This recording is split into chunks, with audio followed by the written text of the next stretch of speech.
Narcotics are bad. Only bold statements on this channel. Believe me, this guide agrees. You should see the commissions we get with every drug addict. But you must be questioning, what is NARC? Who is NARC? Why is NARC? Well, we need to trace this back to one man and one man only, Ronald Reagan. That's right, the owner of the coolest quote ever, aka the 9 most terrifying words in the English language are I'm from the government and I'm here to help. Also indulge in those words sometimes, especially with the war on drugs and Star Wars. I love SDI. Now, despite the name, every black person will point out and tell you that drugs during this time were pushed to ghettos, which is 100% true by the way. But I pinned that more on CIA shenanigans, since I imagine Reagan just didn't want to get JFK'd. But now you wonder, did this game have any cultural impact for me to cover it? The final boss is called Mr. Big, that's your answer.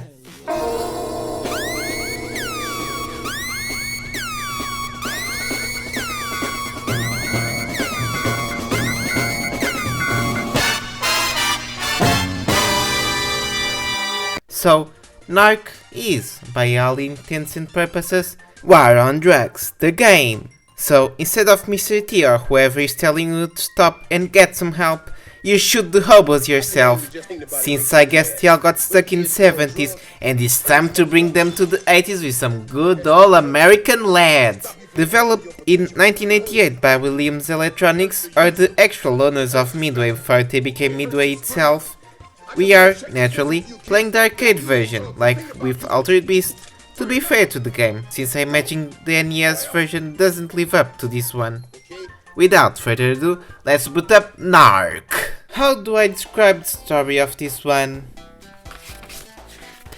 So, basically, you are a really dope and cool agent that receives a call from the big heads in Washington to integrate Project NARC. Narcotics are really cancerous, or something like that. This is obviously the ultra cool paramilitary version of the DEA, and their job is to arrest Notorious B.I.G., as he has stopped lobbying properly to keep his drug cartel safe.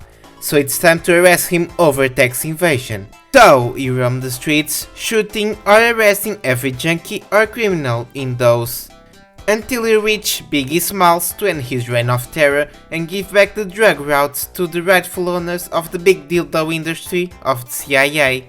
Meanwhile, the FBI is busy preparing a raid of a cult over the illegal use of mushrooms or whatever justifies psychological warfare this week.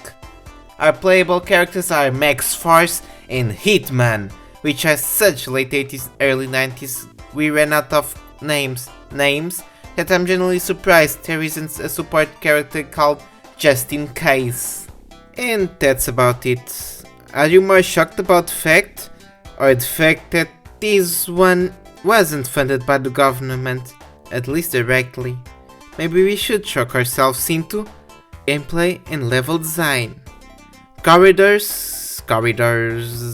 Let's not kid ourselves here, this is just a big stupid hallway that you shoot or arrest people in, while you slowly walk forwards, which is fine, with an asterisk on top. That asterisk being that the game itself needs to be fun enough to make you waste your parents' allowance on it, which in many ways the game does. The game starts with a quick intro, and to make games it's clear that it's easier to shoot than arrest, but the latter gives way more points. The first hallway is quite easy and is broken up with some inside sections on the subway. The dogs are my favorite thing about this game, by the way, because instead of dying like the fentanyl addicts, they turn into puppies.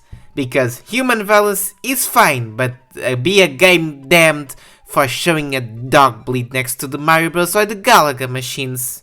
After we make it out of the biggest American food chain, we claw our way to the end of the stage and progress to stage 2. We go to the drug lab from that one Robocop film. After we blow up some stuff, we finish the stage. We also get introduced to some junkies who throw syringes into us, which is hilarious, like, Do the people who made this game think that fiends throw dirty syringes like that? Of course not. They leave them in weird places to infect people with unknown diseases. Next up, we go clean up the bridge, and we get the opportunity to drive the stupid amount of red cars in that bridge to the end of the stage, where we enter the nightclub to finish it.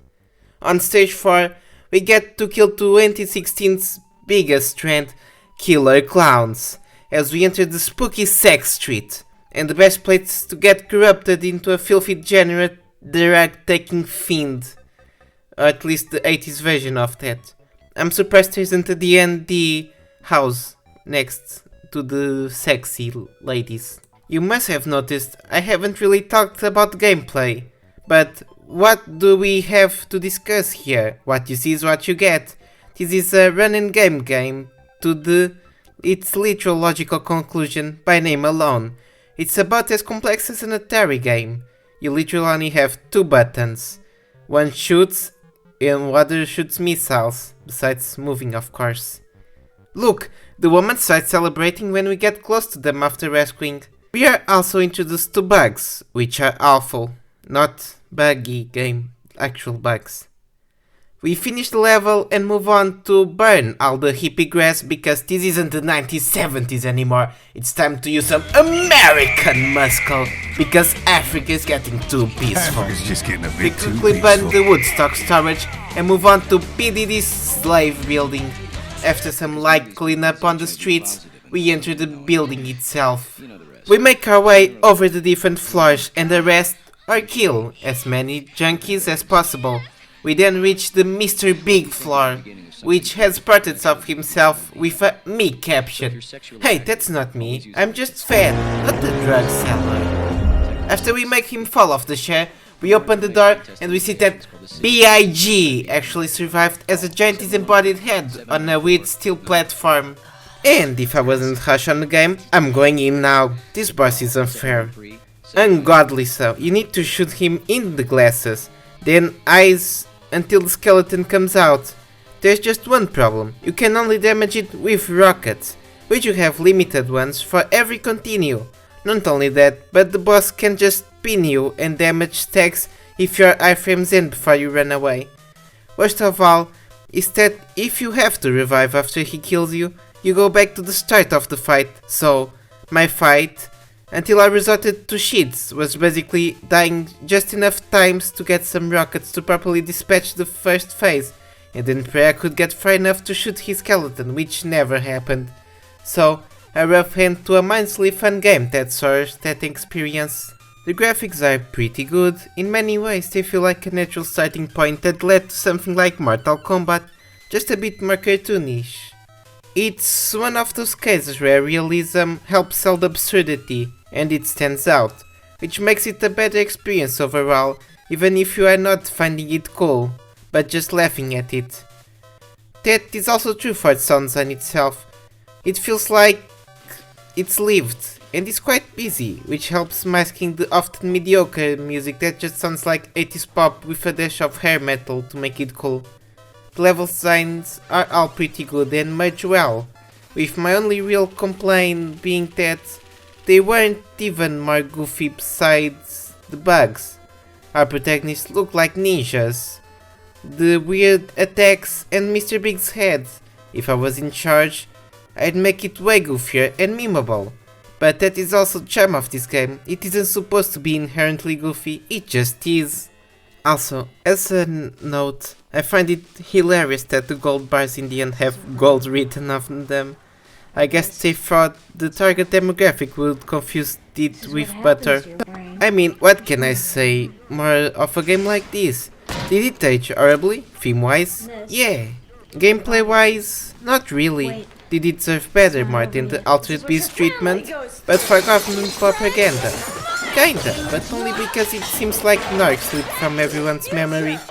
As much as I can meme over the politics and logic of this game, this is an early encapsulation of philosophies that would birth Wolfenstein, Mortal Kombat, Night Trap, and many others that went bold and not go home. Despite that, I can confidently say that this is just a fine game.